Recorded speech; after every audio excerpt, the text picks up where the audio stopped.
साथियों ये वीडियो उनके लिए बहुत ही खास होने जा रहा है जो अभी भी यूपी टेट की तैयारी स्टार्ट ही नहीं किए हैं या जो अब भी यूपी टेट की तैयारी बहुत ही लापरवाही तरीके से कर रहे हैं। तो आइए इस टॉपिक को शुरू करते हैं बिना किसी भूमिका के।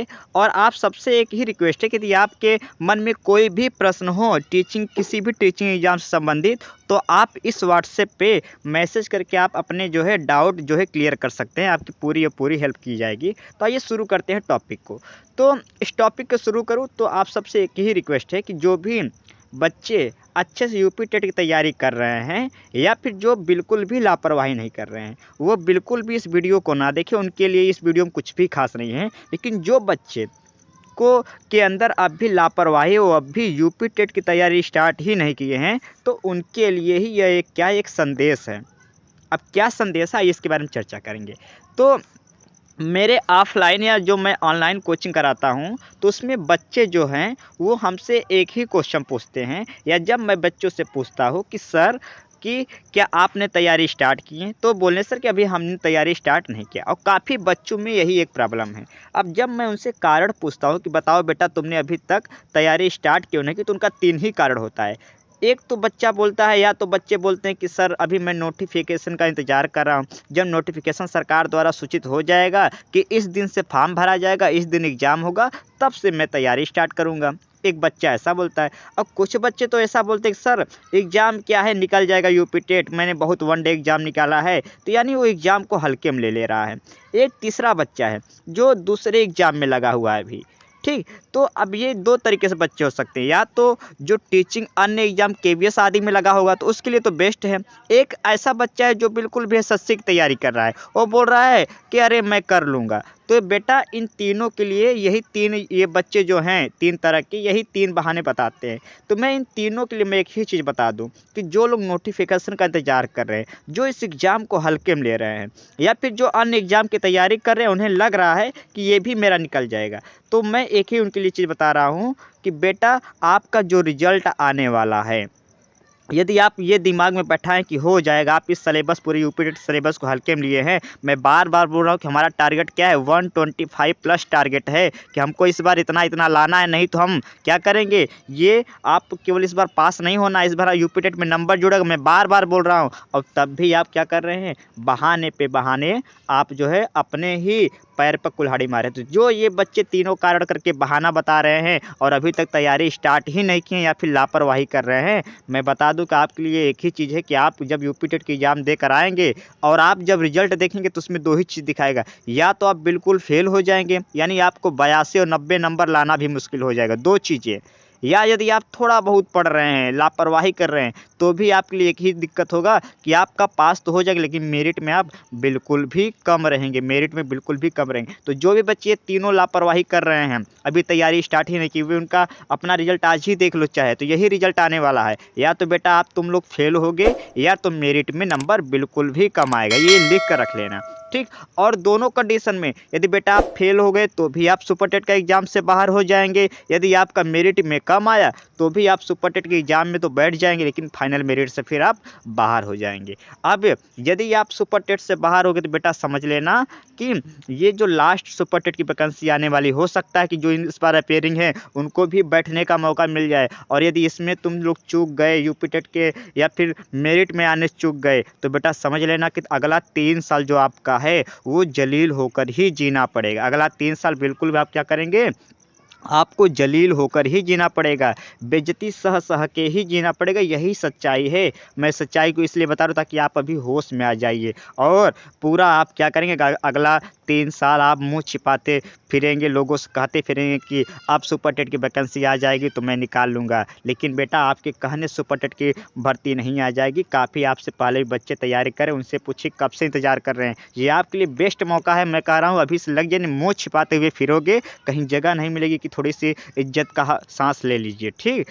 तो और अगर आप 3 साल किसी तरीके से बच भी गए तो एक चीज़ समझ लीजिए, यदि आपके अंदर थोड़ी सी भी ईमानदारी रहेगी तो आप क्या करेंगे, बोलेंगे इससे अच्छा मैं कोई काम कर लूँ। और यदि आप इस सुपर टेट की वैकेंसी को छोड़ दिए, इसमें यदि आपके मेरिट में छट गए, फेल हो गए, तो समझ लो आपको ऐसे ही कुछ काम देखने को मिलेगा, आपको ऐसे ही काम करना पड़ेगा। यदि आप बिल्कुल आप में थोड़ा सा टैलेंट है तो आप क्या करेंगे, कंपनी पकड़ लेंगे, क्या कर लेंगे, कंपनी पकड़ लेंगे। लेकिन बेटा कंपनी में भी जो आजकल काम कर रहे हैं उनसे पूछिए कि 12-12 घंटा 8-8 घंटा काम करते हैं और हाथ में कितना आता है, 10,000 12,000। बेटा 10 से 12,000 में एक अकेले आदमी का इज्जत से जीना मुश्किल हो जाता है। तुम्हें परिवार चलाना है, बच्चों को पढ़ाना है, उनको तुम नहीं मजदूर बनाना है। 10-12,000 तुम क्या कर लोगे, 8-8 10-10 घंटा खड़े खड़े सर फट जाएगा। जो बोलते हो कि नहीं मैं कंपनी में रह कर पढ़ लूँगा, तो ये तुम्हारी सबसे भूल है। जो गए हैं उनसे कभी पूछो, जो सच्चाई बताते हैं। तो बेटा ये देख रहे हो, यही अगर तुम ये अगर बर्बाद कर रहे हो तो ये तुम्हारा भविष्य है, समझ लेना। ऐसे ही पूरा मिट्टी में देख रहे हैं उन लोग को, इनकी इस समय देख लो कितनी कंडीशन खराब, मिट्टी में सने हुए हैं, धूप में तुमको ऐसे खड़ा करेंगे। घर से बोल कर जाओगे कि कंपनी में जा रहे काम करने, लेकिन सच्चाई है एक धूप में से मुर्गी भेड़ बकरियों जैसे तुम्हारे साथ ऐसे सलूक होता, ना कोई इज्जत होता है, बस एक जीने के लिए तुमको 10 से 12,000 थमा देते हैं। ये देख रहे हो कंडीशन, ये तुम्हारी होने वाला भविष्य है।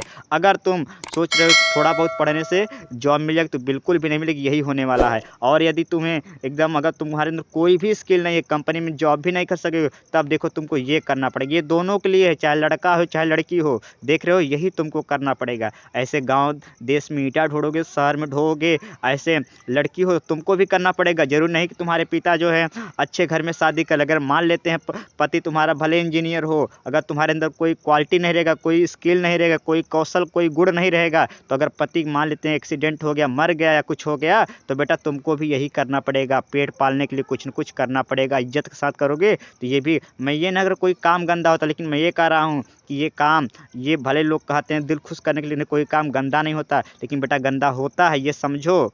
ठीक, ईमानदारी के साथ जीना और ईमानदारी के साथ मरने से ज़्यादा दिक्कतें होती हैं, समझ आई बेटा। तो ये तुम्हारा भविष्य है अगर तुम इस बार मिस किए।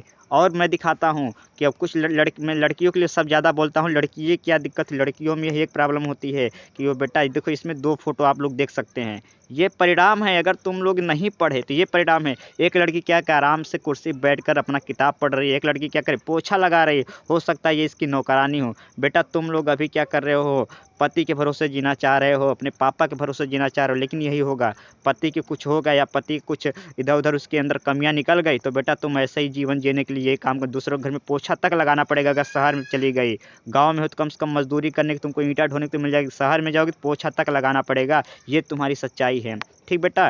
तो इस जीवन को तुम छोड़ो, ये जो जीवन है इसको छोड़ो, इसको अभी छोड़ो। अगर चाहते हो कि इस ये वाला जीवन अपना, एक कुर्सी बैठकर आराम से किताबें पढ़े, तो बेटा इसके लिए तुम्हें मास्टर बनना ही पड़ेगा। और मास्टर बनने के लिए मेहनत करना पड़ेगा। तो बेटा अगर एक बार बन गए मास्टर, तो कम से कम ये याद लिख कर रख लो बेटा, आराम से बैठे बैठे 40 से 45,000 सुबह जाओगे 10 बजे, आ जाओगे 4 बजे, 40 से 45,000 आराम से तुम्हारे हाथ में आ जाएंगे और जीवन बहुत ही सम्मानजनक तरीके से बीतेगी कि आप बोलो कि हाँ सर वास्तव में। तो यही समय है 5 से 6 महीने जुलाई तक। अभी आप यूपी टेट में चुपचाप लग जाइए, 3 महीने दे दीजिए यूपी टेट में, फिर अगला 5 से 6 महीना जो बचेगा आप सुपर टेट के लिए दे दीजिए, 6 महीना 7 महीना, और यही 9 महीना जो है यानी आने वाले 2024 आपके लिए जो है एक क्रांतिकारी समय साबित होगा। तो बेटा मैं आपकी मोटिवेट करने के लिए, आपको आपकी हकीकत समझाने के लिए मैं इस वीडियो को बनाया हूँ। जो बच्चे तैयारी नहीं कर रहे, जो बच्चे अब भी लापरवाही कर रहे हैं, कि बेटा अगर ये भविष्य चाहते हो जो तुम लोग देख रहे हो ना, अगर ये भविष्य चाहते हो तो बेटा तुम्हारी इच्छा, तुम मत पढ़ो या फिर मत मेहनत करो। लेकिन बेटा यदि भविष्य चाहते हो, ये वाली भविष्य चाहते हो कि बैठकर कुर्सी बैठ किताबें पढ़े चाय पीते हुए, तो बेटा अभी से पढ़ना शुरू कर दो। समय बिल्कुल भी नहीं है, 125 प्लस टारगेट एक बहुत बड़ा टारगेट होता है,